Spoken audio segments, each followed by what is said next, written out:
Activez vos synapses. Activez vos synapses.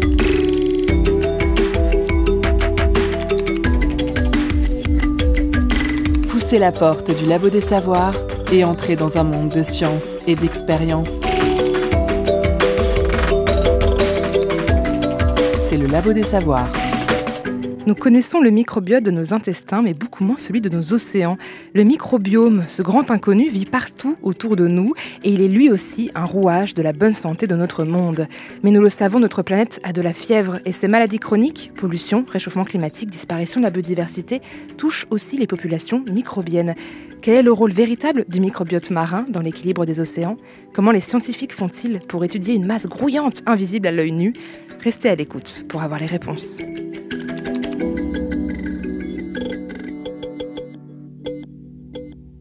Vous êtes bien à l'écoute du Labo des Savoirs. Avec nous en plateau, nous recevons Anthony Bertucci. Bonjour. Bonjour.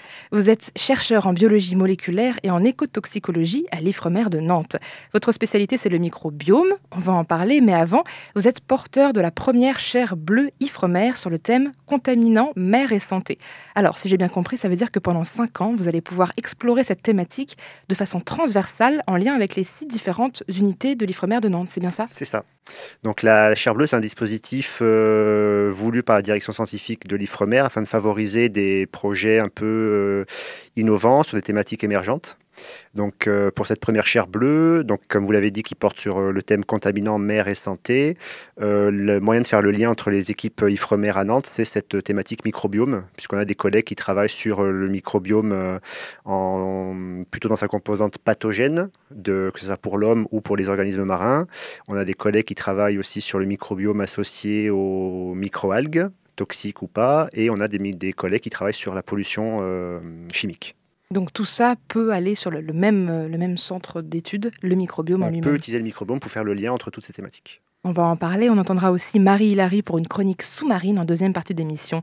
Mais avant de plonger dans l'interview, on va se faire une petite mise en ambiance avec un extrait sonore. Ces minuscules organismes sont indispensables à la vie sur Terre. Pourquoi? Parce qu'ils produisent plus d'oxygène que toutes les forêts du monde réunies, et que c'est grâce à eux qu'une bonne partie de l'humanité a à manger dans son assiette tous les jours. Aujourd'hui, c'est la journée du microbiome et on vous explique tout sur ce peuple invisible. Le microbiome, c'est un ensemble de bactéries, de microbes et de plein d'autres organismes microscopiques. Il y en a partout. Vous en avez des milliards sur la peau, dans le corps, il y en a aussi par terre et dans l'eau. Bref, partout où il y a de la vie. Dans votre corps, le microbiome représente votre santé et dans l'eau, le microbiome marin représente la santé de l'océan. Mais comme il est microscopique, il est très difficile à protéger vu qu'on ne le voit pas. C'est grâce à des expéditions scientifiques qu'on en découvre de plus en plus et qu'on comprend de mieux en mieux comment il fonctionne. Voilà un premier extrait tiré de la chaîne YouTube de Tara Océan qui parle de microbiome.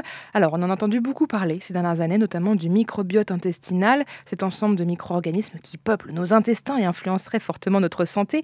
Mais si on dézoome, on réalise que cette microfaune est partout, y compris dans nos océans. Anthony Bertucci, est-ce qu'il y a une différence entre microbiote, microbiome, humain, planétaire? Comment on s'en sort? Alors la différence entre microbiote et microbiome, alors on peut comparer ça, alors soit une équipe de foot, soit un orchestre. Vous préférez quoi? J'aime bien l'orchestre. Alors l'orchestre, si vous regardez un orchestre dans sa globalité, vous allez avoir des grandes familles. Vous allez avoir les cuivres, les bois, les cordes, etc. Mais par contre, pour savoir, donc ça va être le microbiote. C'est-à-dire, c'est les individus qui composent cet orchestre. Maintenant, ces individus, ils ne vont pas tous jouer en même temps. Ils ne vont pas tous jouer de la même façon en fonction de ce qu'on lui demande. Donc, la façon dont ils jouent, pour ce qui va nous intéresser, nous, ça va être l'expression des gènes, la production de substances, de vitamines, de lipides, etc.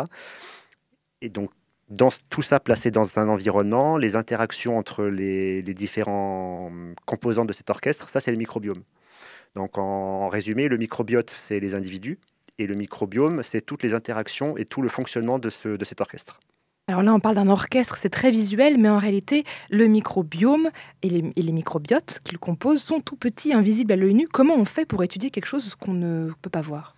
Alors, la technique majoritaire qu'on utilise, nous, c'est la biologie moléculaire. C'est-à-dire qu'on va s'intéresser à l'ADN, donc aux gènes qui sont présents, qui vont nous permettre de caractériser les microbiotes, savoir qui est là.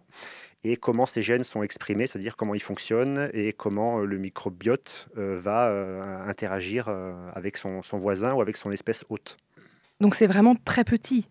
On On est parle. à l'échelle d'une bactérie, donc on est plutôt à l'échelle du micromètre.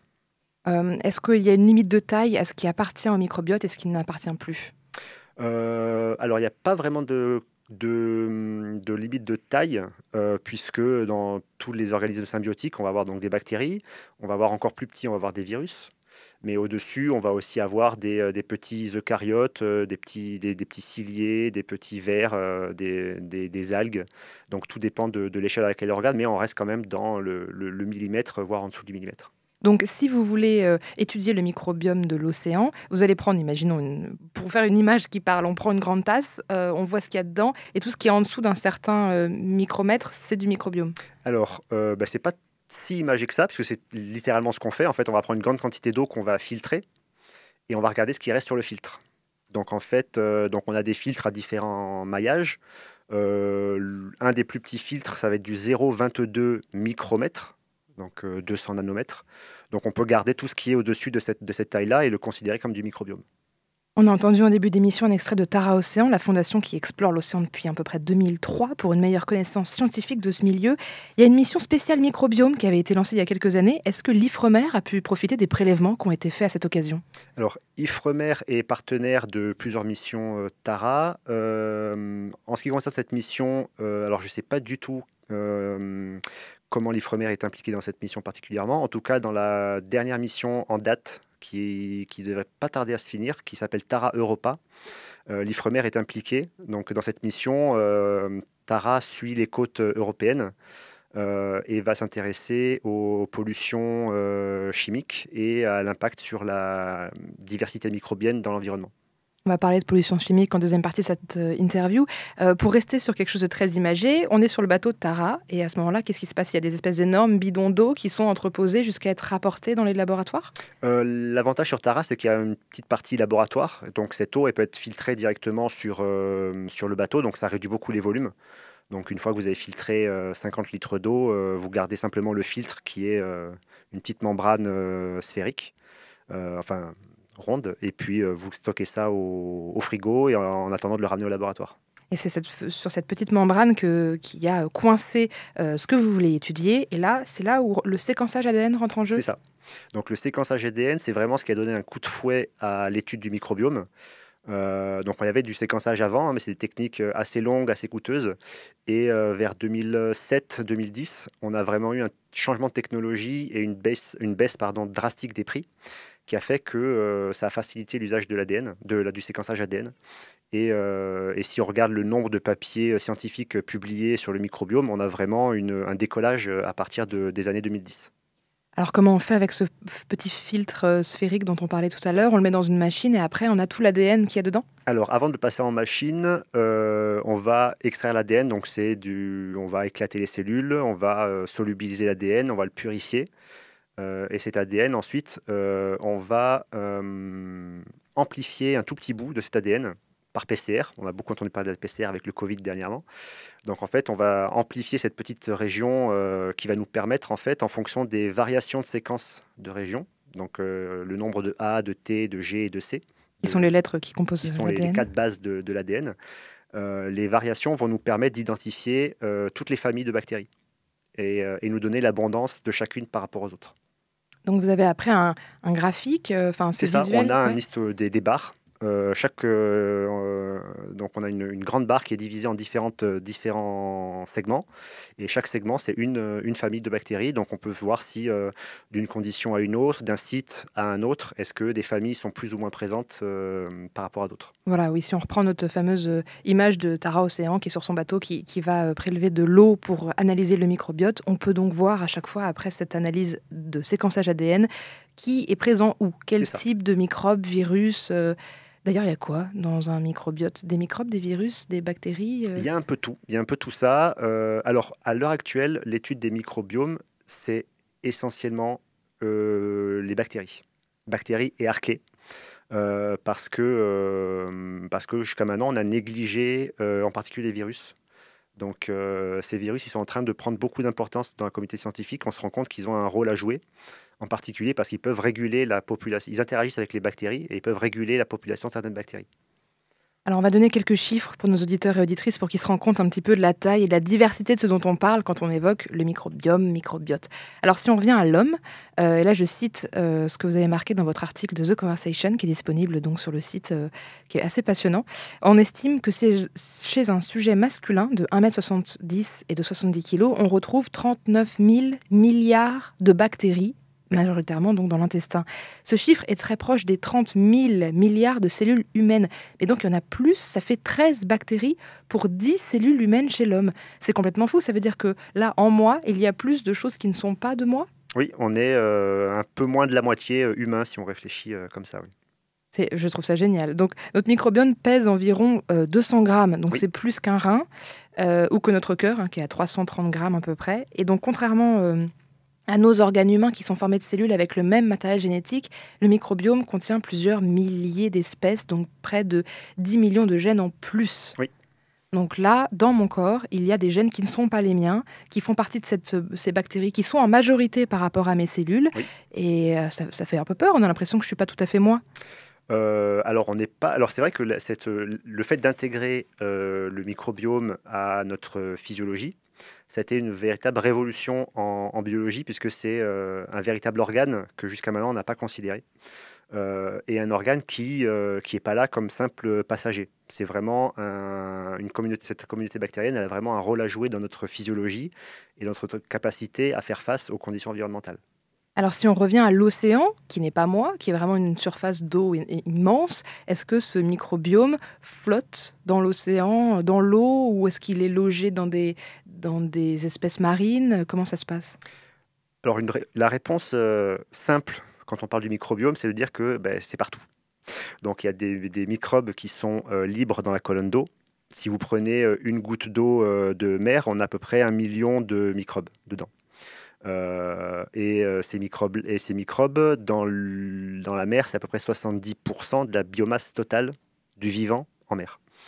Donc il peut être dans la colonne d'eau, mais après il peut être dans des microfilms dans des biofilms qui vont se développer à la surface des rochers, par exemple. Donc si on prend une raclette et qu'on ramasse tout le biofilm, on va trouver un microbiome qui va être différent de celui qui est dans la colonne d'eau. Et après, comme vous l'avez dit, il peut être aussi associé à des êtres vivants, donc que ce soit à leur surface ou à l'intérieur de leurs organes. Nous, on dit qu'on vit en symbiose avec notre microbiote. Est-ce que c'est le cas partout, y compris dans les océans et ces êtres marins qui vivent aussi Alors, on peut vraiment parler de symbiose. Alors la symbiose, c'est un continuum. Il ne faut pas voir que le côté mutualiste. Le mutualisme est souvent confondu avec symbiose. Mais en fait, symbiose, ça veut simplement dire vivre ensemble. Donc ça peut aller du mutualisme jusqu'au parasitisme si les conditions changent. Et donc là, quand on a une rupture de symbiose, on va parler de dysbiose.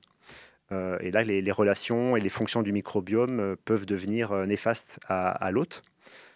Chez l'homme, donc, ça nous permet de nous aider, notre microbiote, à la digestion de certains aliments, de prévenir certaines maladies, etc. Est-ce qu'on sait déjà un peu le rôle du microbiote océanique, on va dire, en tout cas chez les organismes marins? Est-ce qu'on sait un peu comment ça fonctionne, ou c'est encore le début de la recherche et on n'a pas encore trouvé les réponses? Alors, on est encore au tout début. Alors, on sait pour le moment les grandes études qui ont été faites. La majorité des études qui ont été réalisées, c'est de savoir qui est là. Maintenant, c'est de savoir à quoi ça sert. Donc maintenant, on ne va pas séquencer simplement le petit bout d'ADN dont je vous parlais précédemment. On va séquencer l'intégralité de l'ADN de ces bactéries, de ces virus, pour savoir exactement à quoi servent ces gènes. Il y a dans la dernière mission Tara, dont on parlait tout à l'heure, je pense que dans tous les gènes qui sont identifiés, il y en a 40% dont on ne connaît pas la fonction. Alors à quoi ça sert? Dans la colonne d'eau, le microbiome il va servir. Il y a la partie photosynthétique qui va produire de l'oxygène, fixer du carbone. Il y a tout ce qui est cycle de l'azote et des phosphates. Donc ça va servir de base aux chaînes alimentaires. Et ensuite, quand ce microbiome, si on considère le microbiome qui est associé aux espèces vivantes, donc il va servir à la nutrition. Il va aussi entraîner le système immunitaire. Protéger des pathogènes qui peuvent apparaître. Et donc voilà, c'est les deux fonctions majeures qu'on voit à l'heure actuelle. Alors on va écouter un extrait qui va dans votre sens, qui est là encore tiré de la chaîne YouTube de Tara Océan. Chaque être vivant possède en lui une certaine quantité de carbone. C'est la base du vivant. Une baleine, par exemple, est composée en moyenne de 33 tonnes de carbone. Si on additionne ce poids, les animaux marins, baleines, poissons, méduses, pèsent 2 gigatonnes de carbone. D'un autre côté, si on additionne l'ensemble du microbiome, les virus, les bactéries et les protistes, on obtient 4 gigatonnes de carbone. Autrement dit, les micro-organismes qui composent l'océan pèsent 2 fois plus lourd que tous les animaux marins réunis. Pour comprendre l'importance de ces chiffres, il faut analyser le rôle qu'ont chacun de ces êtres vivants sur l'environnement. 33% du CO2 est absorbé par le microbiome marin. Si l'on reprend les chiffres de tout à l'heure, une baleine absorbe donc environ 33 tonnes de CO2. Un arbre en absorbe seulement 22 kg. Une baleine absorbe donc autant de CO2 qu'une forêt composée de 1500 arbres. Car en mangeant, la baleine ingère des millions de micro-organismes qui, eux aussi, ont contribué à l'absorption du CO2. Voilà pour l'extrait tiré de la chaîne YouTube de Tara Océan. Ça parle carbone, ça parle CO2. Alors forcément, nous, quand on entend ça, on pense à réchauffement climatique. Est-ce que le microbiome peut avoir un impact sur le cycle du carbone ? Alors, il faudrait peut-être prendre le problème dans le sens inverse. C'est plutôt les changements climatiques qui vont avoir un rôle sur la composition et la fonction du microbiome. Un des facteurs majeurs qui peut jouer, c'est la hausse des températures, qui va favoriser certains microbes au détriment d'autres. Donc, on va changer l'équilibre de la communauté bactérienne. Et donc, forcément, si on enlève les bons microbes, les bons composants de l'orchestre du début, la symphonie qui va être jouée va être différente. Et donc là, on va pouvoir avoir, donc si on perd par exemple les organismes photosynthétiques, moins de fixation de carbone, moins de production d'oxygène, appauvrissement des écosystèmes en termes de nutriments. Et donc après, ça va rejaillir sur toutes les autres composantes de la chaîne trophique. Donc ils sont vraiment, mais c'est comme quand on parle du plancton, ils sont à la base de toutes les échelles. Oui. Et donc, est-ce qu'ils sont d'ailleurs ces micro-organismes très sensibles au changement de température, ou on ne sait pas encore justement à quel point ça peut être... Comme je disais précédemment, la température, elle va par exemple limiter la croissance de certains et favoriser la croissance de micro-organismes pathogènes. À ce moment-là, vous avez plus de pathogènes dans l'environnement, donc il va plus facilement rentrer en contact avec les espèces vivantes autour, comme les poissons, les bivalves, sur lesquels on travaille, les diphromères. Donc là, la modification du microbiome en réponse au changement climatique va avoir des conséquences sur tout l'écosystème. Ça, c'est que la température. On va parler polluants chimiques en deuxième partie d'émission, mais on va respirer un petit peu en écoutant Black Magic et on revient juste après.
Écoutez la recherche et ses chercheurs au Labo des Savoirs.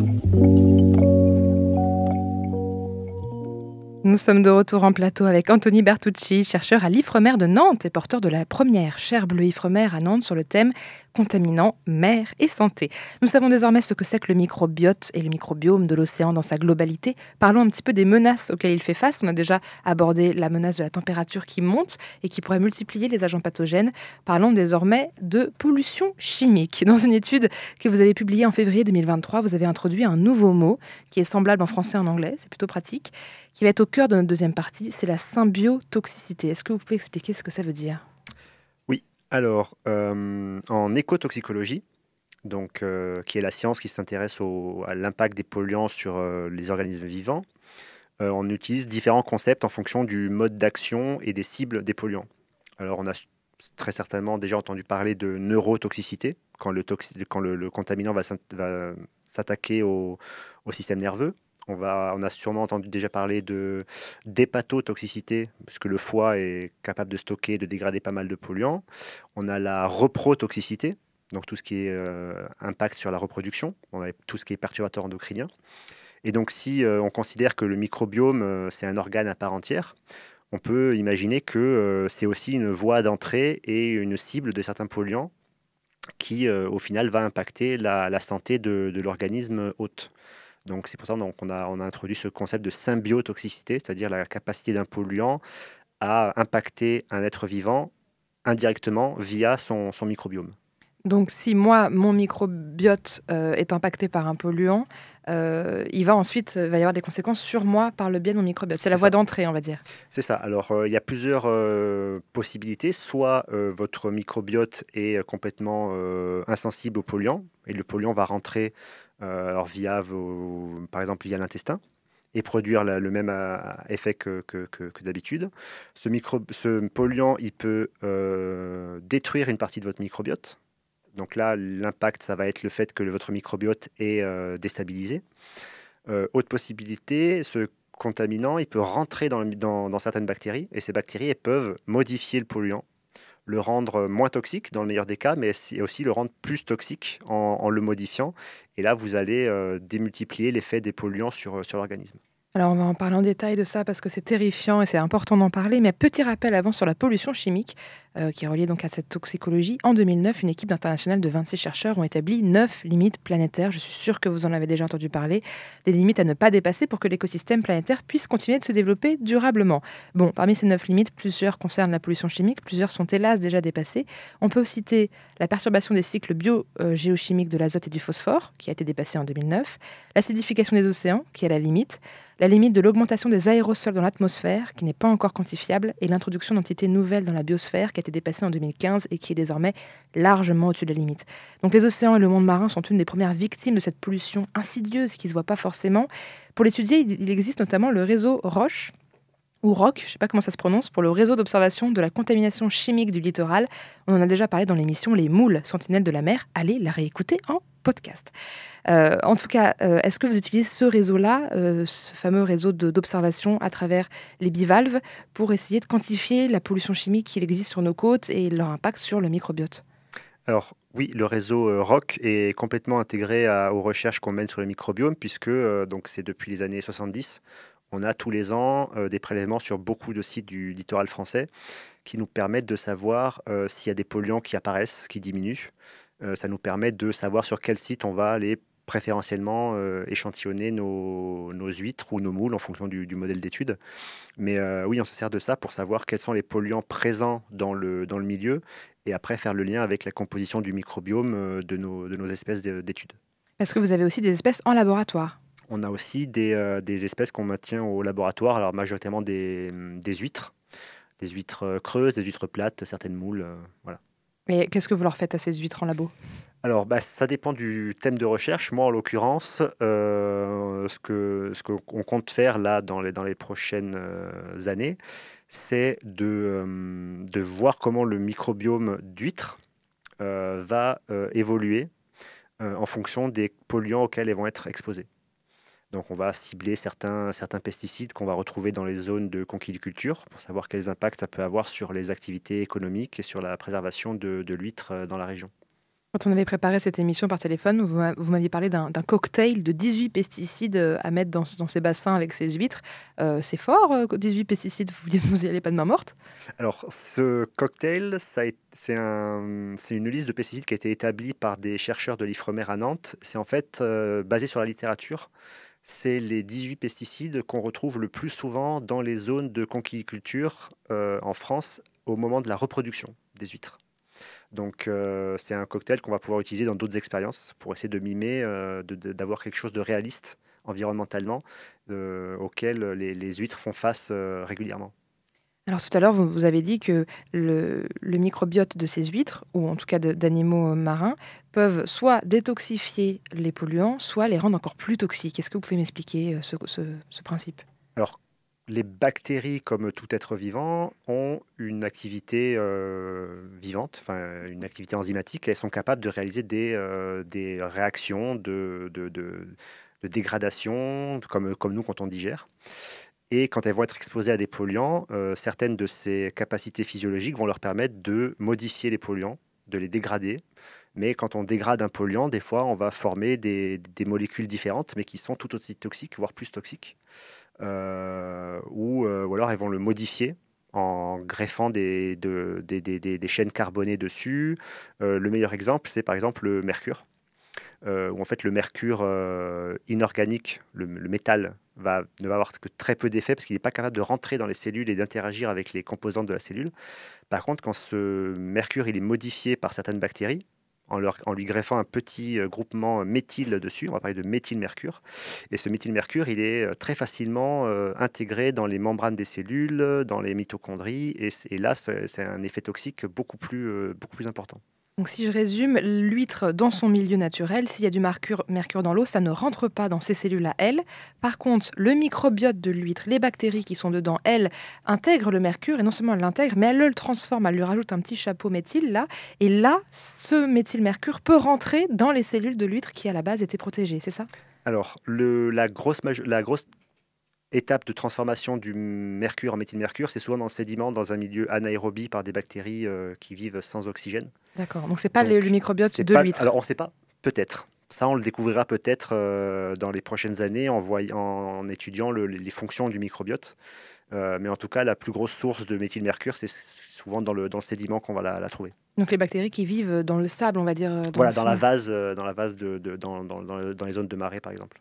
Donc là, c'est un exemple d'un polluant qui était néfaste, mais qui devient encore plus néfaste, Oui. Transformé par des bactéries. Est-ce qu'il y a d'autres exemples qui existent ou qu'on connaît déjà? Alors, qu'on connaît déjà en tête, j'en ai pas énormément parce que, comme on le disait, c'est une thématique un peu émergente. On sait que certaines bactéries sont capables de dégrader des hydrocarbures. Ça a été utilisé pour certaines marées noires. Au final, ça n'a pas eu un effet très positif. D'accord, parce qu'on pourrait croire que c'est une bonne nouvelle. Non, alors je ne sais plus exactement, mais je pense que le fait d'avoir ajouté un certain type de bactéries avait déstabilisé le reste de la communauté bactérienne, ou alors avait produit des produits de dégradation de l'hydrocarbure qui étaient encore pires. Oui.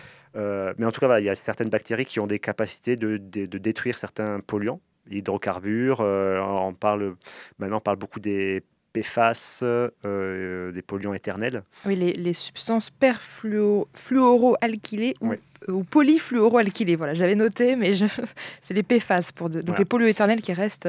Donc on sait qu'il y a certains types de bactéries, il y a quelques études qui commencent à sortir, il y a des bactéries qui sont capables de dégrader, je ne sais pas, mais en tout cas modifier ces PFAS. Donc est-ce que ça va changer la dynamique de ce polluant, sa capacité à rester dans l'environnement ou pas? Donc c'est une piste d'étude à explorer. Oui, on est vraiment au début de tout ça, parce que, alors on a séquencé le microbiote humain. Est-ce qu'on connaît le microbiote de l'huître, par exemple? Est-ce qu'on sait, en fonction des organes, des cellules, quelles bactéries se nichent où? Oui, on a alors je ne vais pas rentrer dans le détail, mais on sait quelles bactéries sont présentes dans l'huître. En fonction des organes, ça va varier. On a un microbiote qui est très diversifié au niveau de la glande digestive, du système digestif de l'huître.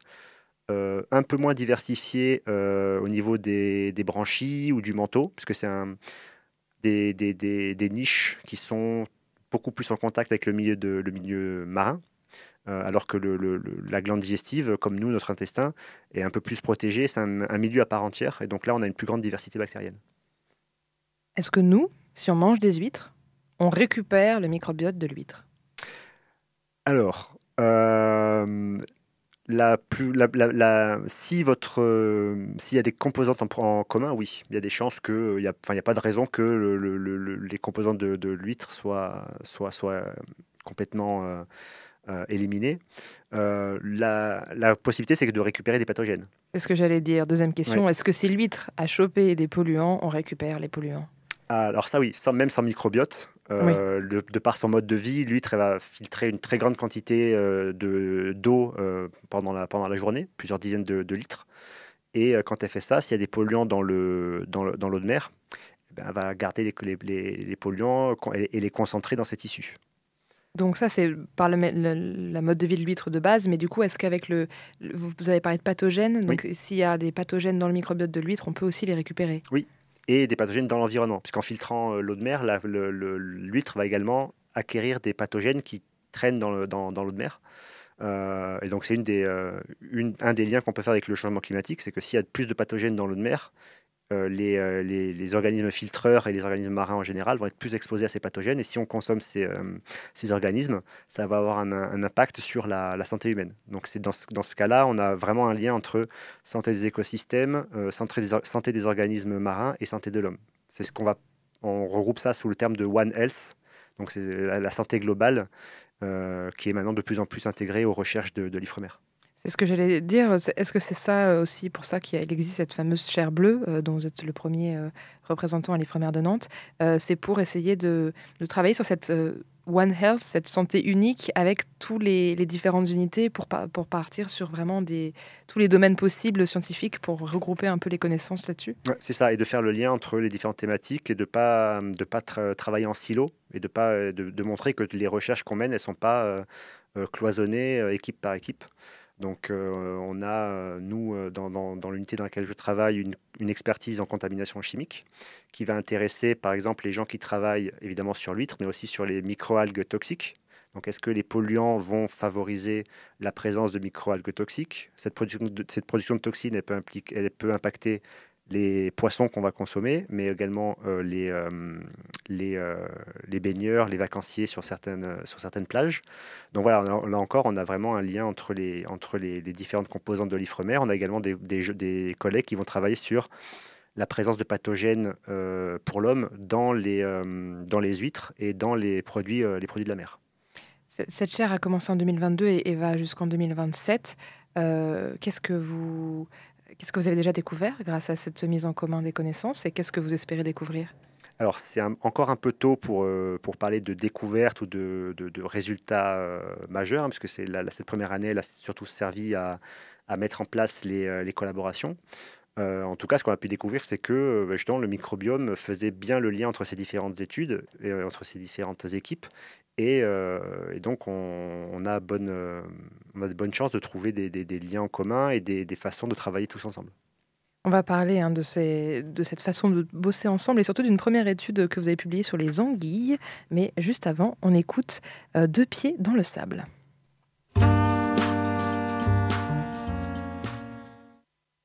Ah mince, je me suis trompée dans mon truc.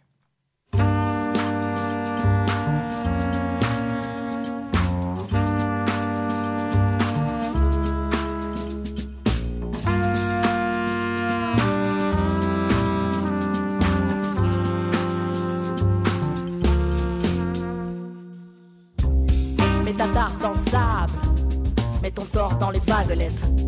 D'être blanche au Scrabble, tout me va, pression, râlez pas crête. Le russe ça fait des farces, l'eau vient titiller les serviettes. La lune fait sa force, fait marrer l'océan, les gosses kiffent plus que les coquillettes.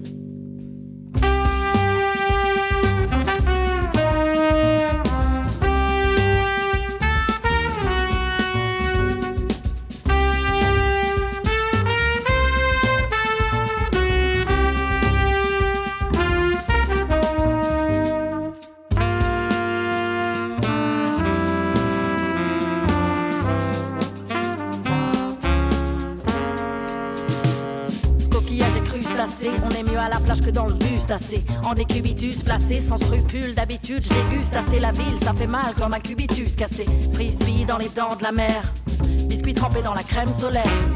Cerf-volant, baptême de l'air, serve-la sous les molaires, dans l'eau de mer. Celle de Guérande sur ma peau caramel, loin de la saison des guirlandes de la cannelle. À l'écart des rouleurs de mécanique de camel, des camés et du pique-nique, je suis toute seule, amen. Le pied dans le sable et la houle m'inonde, le bonheur est dans le goémon. Je m'en fous de savoir où est passé tout le monde, loin de la foule et ses démons. À deux doigts de péter un câble, je mets les deux pieds dans le sable. À deux doigts de péter un câble, yeah. Je mets les deux pieds dans le sable.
Le son des sciences au Labo des Savoirs.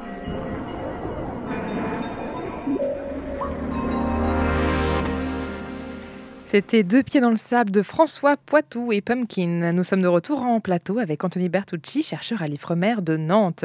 Alors, juste avant d'arriver à l'Ifremer, justement, et de rejoindre cette fameuse chaire bleue dont on parlait avant la pause musicale, vous avez été à l'INRAE, à Bordeaux, et vous avez publié une super étude qui s'appelle « Impact des micropolluants environnementaux et de la composition de régime alimentaire sur le microbiote intestinal des anguilles européennes sauvages ». J'adore les titres à rallonge qui veulent tout dire. Donc, si j'ai bien compris, vous avez analysé le génome de jeunes anguilles prélevés dans 3 sites différents et vous en avez relevé la présence de 1080 genres microbiens différents. C'est énorme. Est-ce qu'il y a une grande variation de ce microbiote en fonction des anguilles, de leur âge, peut-être de leur lieu de prélèvement? Qu'est-ce que vous avez découvert avec cette étude?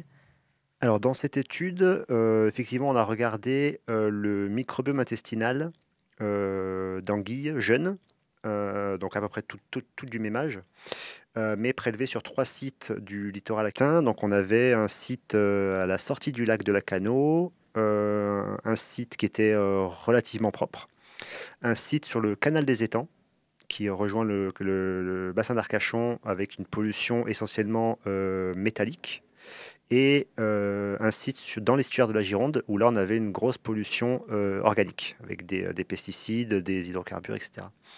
Et en fait on s'est rendu compte que les 3 microbiomes étaient différents et que donc on avait mesuré une trentaine de polluants, métalliques et organiques.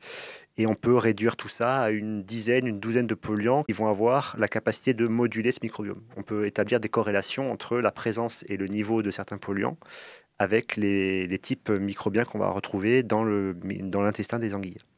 Si on mange ces anguilles, on va les récupérer aussi, ces polluants, j'imagine. Oui, comme pour les huîtres, du moment que c'est dans les filets, surtout dans la chair de poisson, il y a pas mal de polluants qui s'accumulent dans la chair de poisson. Et pourquoi les juvéniles particulièrement? Alors, on a travaillé sur les juvéniles parce que c'est une espèce protégée, l'anguille. On a dû demander une autorisation préfectorale pour prélever des anguilles jeunes. Et c'est surtout, en fait, c'est le stade de développement le plus long dans la vie d'une anguille. Donc, c'est pendant 25 à 30 ans, ces anguilles. Donc, elles sont arrivées au stade de civelle sur le littoral français. Les juvéniles, elles vont un peu se répandre dans les cours d'eau douces, dans les mares, dans les étangs, etc. Elle va passer pendant 25 ans sa vie dans ces étangs, elle va grandir et donc elle va être exposée à des polluants. Elle va accumuler des polluants avant de se métamorphoser et de repartir dans l'autre sens pour aller se reproduire en mer des Sargasses. Donc au moment de ce qu'on va appeler la dévalaison, c'est-à-dire quand elles vont retourner à la mer, c'est une espèce migratrice. Donc quand elles retournent à la mer, là on n'a plus le droit de les pêcher, donc puisqu'elles partent pour la reproduction, elles sont chargées en énergie et en gamètes pour se reproduire. Donc c'est pour ça qu'on a travaillé sur les espèces, le stade juvénile, parce que c'est le stade majoritaire et c'est le stade le plus exposé aux polluants. Vous dites que c'est une espèce migratrice et vous parliez de ces 3 lieux avec des pollutions différentes, dont un qui était à peu près propre, paraît-il, enfin semble-t-il. Est-ce que des anguilles migratrices qui sont chargées de polluants chopés à un endroit peuvent aller on va dire le déplacer à un autre? Est-ce que les métaux lourds, par exemple, qu'on peut retrouver ou ce qui a une influence sur le microbiote peut ensuite être déplacé? Alors, une des voies de propagation des contaminants, c'est les chaînes alimentaires. Donc là, pour l'anguille, c'est un prédateur supérieur, donc elle n'a pas vraiment de prédateur à l'exception de l'homme. Mais en tout cas, si elle est chargée en polluants, c'est surtout après, quand elle va se retrouver, quand les cadavres vont être consommés par d'autres poissons ou d'autres animaux. Là, effectivement, il va y avoir transfert de polluants. Est-ce qu'il y a aussi une condensation, c'est pas une condensation, une concentration oui. des polluants? Plus on monte dans la chaîne alimentaire et plus les contaminants se concentrent. On parle de biomagnification ou de bioaccumulation. Donc, puisqu'il faut beaucoup de phytoplancton pour nourrir un poisson, il faut beaucoup de poissons pour nourrir de petits poissons pour nourrir un thon. Et du coup, le thon, il a accumulé à la fois tout ce qu'il y avait dans le phytoplancton et tous les poissons intermédiaires qu'il a pu consommer. Là, vous avez fait établi une corrélation entre les polluants qu'il y avait dans le milieu et l'impact que ça avait sur le microbiote des anguilles. Oui. Est-ce qu'on peut donc dire que nous, humains, il existe la même chose, une corrélation entre nos polluants qui existent dans nos milieux et notre microbiote? Oui, il y a beaucoup d'études maintenant qui commencent à sortir sur la santé humaine et le microbiome humain. Et effectivement, il y a certains polluants qui ont été montrés comme étant capables de modifier le microbiome et donc d'avoir des conséquences sur la santé humaine. On peut parler... alors, c'est pas vraiment un contaminant, mais c'est en tout cas une molécule auquel on est beaucoup exposé, c'est tout ce qui est antibiotique. Le rôle d'un antibiotique, c'est de tuer des bactéries. Donc, on en a dans l'environnement. On en a dans notre alimentation, dans nos traitements médicaux.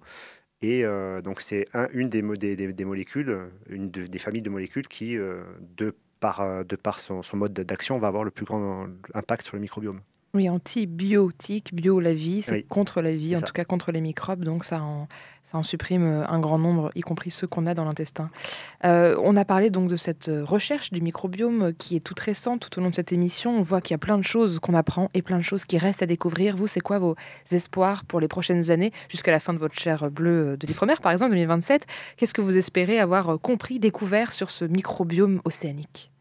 Alors, un des objectifs, c'est de voir si les polluants peuvent agir sur la santé des organismes marins via le microbiome, comme on l'a dit. Donc, c'est de faire un peu rentrer le microbiome dans les études d'écotoxicologie de plus en plus fréquemment et de vraiment montrer que c'est un acteur majeur du mode d'action des polluants. Après, à plus long terme, pour tout ce qui est conservation et préservation des écosystèmes, il y a certains auteurs qui commencent à parler d'approche probiotique, c'est-à-dire de favoriser la croissance et la présence des bactéries bénéfiques. Alors, c'est de plus en plus utilisé en aquaculture pour limiter l'usage des antibiotiques, favoriser la croissance de certaines espèces de poissons. Après, éthiquement, déverser certaines bactéries dans le milieu, ça va poser certains problèmes logistiques et une fois encore éthiques. Donc là, c'est vraiment à très long terme d'utiliser le microbiome, alors d'abord comme bioindicateur de bonne santé, et après potentiellement comme un moyen de traitement et d'amélioration de la qualité du milieu. Cette réponse me fait penser à une autre question. Comment on peut savoir ce qui est positif et négatif? Qu'est-ce qu'un pathogène? Qu'est-ce qu'un microbiote sain? Comment on différencie les méchants des gentils, si on vulgarise? Alors, la technique la plus simple, c'est, une fois qu'on a caractérisé le microbiome, de faire le lien avec l'état de santé et les capacités de survie de l'animal.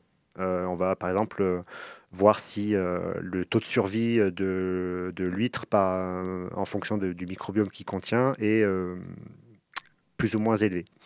Maintenant, une des approches qui se développe de plus en plus, c'est non plus de se contenter de regarder la composition du microbiome qui est là, mais c'est de savoir à quoi il sert, comment il fonctionne, et de voir quelles sont les fonctions bénéfiques qui augmentent ou qui diminuent, et les fonctions néfastes, comme la production de toxines, qui vont apparaître ou disparaître en fonction des conditions environnementales. Et tout ça, c'est encore en cours de savoir un peu comment tout ça fonctionne? Ou on sait déjà... Alors, le domaine le plus avancé, c'est toujours la santé humaine. Et donc là, on commence à... Donc le microbiome humain, il a été caractérisé à partir de 2007. Toute la composition était connue en 2010. Et le séquençage. Le séquençage, oui. C'est ça. Et maintenant, c'est rentré en deuxième phase, où là, ils essaient non plus de raisonner en termes de qui est là, mais de fonction, et de plus voir le microbiome comme une collection de micro-organismes, mais comme un organe qui remplit certaines fonctions. Et donc pour le microbiome océanique, j'imagine que ça va prendre un peu plus de temps. Ça va prendre un peu plus de temps, mais comme on disait au tout début, c'est une des perspectives de Tara Microbiome à l'heure actuelle, c'est justement de passer de cette approche dite taxonomique, donc les espèces qui sont présentes, à une approche fonctionnelle, et de savoir vraiment à quoi sert ce microbiome dans l'océan, dans les espèces aquatiques, et surtout comment il va réagir aux modifications globales, que ce soit la présence de polluants ou les changements climatiques. Alors on écoute désormais la chronique de Marie Hilary, et on revient juste après pour conclure l'émission. C'est bon à savoir. C'est bon de savoir. C'est le Labo des Savoirs. Bon, alors pour faire le lien entre polluants et organismes marins, Marie, tu as décidé de nous parler d'un trio bien particulier, celui d'une huître, d'une algue et d'un virus. Et oui Sophie, un mal étrange répand la terreur, un mal qui dans sa fureur tue les huîtres creuses présentes sur nos côtes. Il s'agit d'OSHV1, un virus de la famille des herpès, apparu en 2008. Depuis, il revient chaque année lorsque la température de l'eau dépasse les 16 degrés. Il tue en particulier les individus de moins d'1 an. Pour comprendre comment l'environnement influe sur la contamination des huîtres par ce virus de l'herpès, une équipe de chercheurs de l'Ifremer s'est intéressée aux différentes espèces présentes dans la zone de balancement des marées, c'est-à-dire là où vivent les huîtres. Les scientifiques ont voulu savoir si la présence d'algues peut influencer positivement ou négativement le risque de maladie chez les huîtres. En particulier, ils ont cherché à comprendre si les algues pouvaient avoir un effet sur le microbiote de l'huître, c'est-à-dire les bactéries qui cohabitent avec elle. En gros, est-ce que les algues ont un rôle protecteur ou délétère sur la survie des huîtres? Ok, donc les scientifiques de l'Ifremer ont testé si la présence d'algues perturbe ou non le microbiote. Alors comment ils ont fait? Pour leur étude, les scientifiques ont choisi 3 types d'algues, vertes, brunes et rouges. Ils ont commencé par prélever ces algues en rade de Brest et de Concarneau, ainsi que dans le golfe du Morbihan. Les algues vertes et brunes sont des algues qui cohabitent de manière naturelle avec les huîtres, tandis que les rouges, qu'on appelle cordes de solier, se trouvent dans les zones un peu plus profondes. Au laboratoire, les algues ont été isolées par espèce et placées dans des aquariums. En gros, tu avais un premier aquarium qui contenait les algues vertes, un deuxième des algues brunes et un troisième des algues rouges. Les aquariums étaient reliés à des bassins contenant des huîtres via une alimentation en eau. Après une période d'acclimatation, les chercheurs ont placé le virus de l'herpès, donc le fameux OSHV1, dans les aquariums contenant les algues. L'eau transitant des aquariums vers les bassins a donc contaminé l'ensemble des huîtres et elles sont toutes tombées malades. Les chercheurs ont alors pu étudier le taux de survie des huîtres après infection virale en comptant le nombre d'huîtres qui avaient survécu et celles qui étaient mortes. Alors qu'est-ce que ça a donné? Est-ce qu'il y a eu des algues qui ont aidé les huîtres à survivre ou l'inverse? Alors, dans leur étude publiée en février 2022 dans le Journal of Animal Ecology, les scientifiques ont montré que certaines algues peuvent modifier le microbiote de l'huître. Dans le cas des algues brunes, aucun changement. La mortalité des huîtres n'a pas été modifiée, donc a priori il ne se passe rien. Mais dans le cas des algues rouges, il se pourrait qu'elles améliorent l'état de santé des huîtres. Malheureusement, les résultats n'ont pas été statistiquement significatifs pour que les chercheurs soient catégoriques là-dessus. Des études complémentaires en milieu naturel pourraient permettre de trancher la question. En revanche, ce qui a bien été montré, c'est que les algues vertes ont un impact négatif sur la survie des huîtres. En plus de pulluler sur nos plages l'été et de rendre toute baignade impossible en raison du sulfure d'hydrogène, un gaz toxique qu'elles rejettent pendant leur putréfaction, les algues vertes ont un effet délétère sur le microbiote de l'huître. Ou plutôt, c'est le cortège bactérien qui gravite autour de ces algues vertes qui déstabilise le microbiote de l'huître. La déstabilisation de ce microbiote entraîne la prolifération de certaines bactéries au détriment d'autres, ce qui rend l'animal vulnérable au virus de l'herpès. Ainsi, lorsque les algues vertes sont présentes dans un milieu contaminé par le virus de l'herpès, 2 fois plus d'huîtres meurent. 2 fois plus, c'est relativement beaucoup, c'est même énorme. Cette étude nous apporte la preuve, s'il en fallait encore une, de l'urgence de prendre soin de notre environnement pour limiter la prolifération de ces algues vertes et donc protéger les espèces marines vivant sur nos côtes. Oui, ces algues vertes n'auront pas fini de nous embêter et leur prolifération est de plus en plus inquiétante. Merci beaucoup Marie-Hilary pour cette superbe chronique. Et le lien vers l'étude dont tu parles sera disponible sur notre site internet lelabodesavoirs.fr.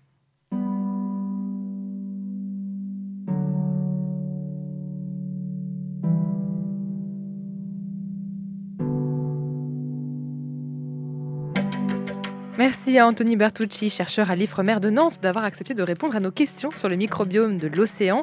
Merci également à Marie pour sa chronique. Cette émission a été préparée et réalisée par Sophie Potvin. Vous pouvez écouter sur toutes vos émissions sur nos plateformes de podcast. Retrouvez-nous sur le labodesavoirs.fr ou sur nos réseaux sociaux. On se dit à la semaine prochaine pour une nouvelle émission.